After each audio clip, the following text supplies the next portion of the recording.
आजपासून बीडच्या मस्साजोग मधून काँग्रेसच्या सद्भावना पदयात्रेला सुरुवात। हर्षवर्धन सपकाळ घेणार देशमुख कुटुंबियांची भेट। त्यानंतर 51 किलोमीटरच्या पदयात्रेला सुरुवात।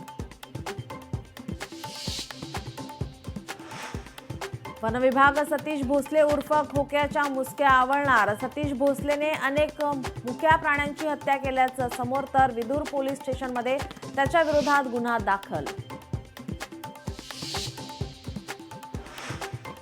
शक्तीपीठ महामार्ग समर्थनार्थ आज कोल्हापुरात शेतकऱ्यांचा मेळावा। शिवसेना नेते आमदार राजे क्षीरसागर यांच्या नेतृत्वात होणार मेळावा। सकाळी 11 वाजता मुस्कान लॉनवर आयोजन। मुख्यमंत्री युवा कार्य प्रशिक्षण योजनेतील प्रशिक्षणार्थींना पुढील 5 महिन्यांची मुदतवाढ। पुढील 11 महिन्यांचा कालावधी प्रशिक्षणार्थींना पूर्ण करण्यात येणार।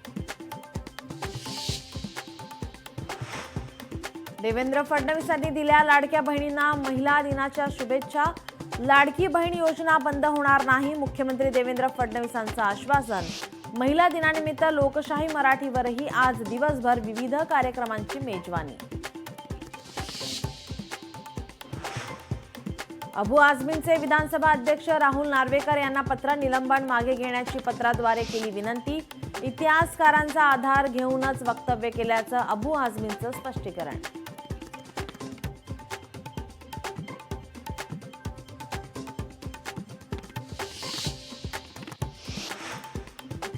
मुंबईत पार्ले कंपनीच्या अनेक कार्यालयांवर आयकर विभागाचे छापे। कंपनीच्या कागदपत्रांची आयकरकडून तपासणी। छापेमारीचं कारण अद्याप अस्पष्ट।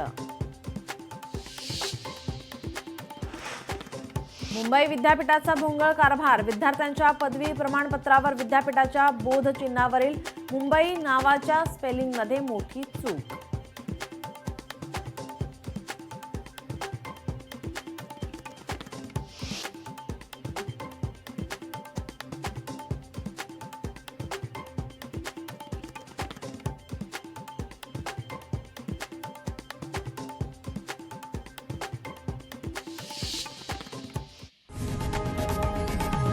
लोकशाही मराठी ऐका, पहा, जागरूक रहा।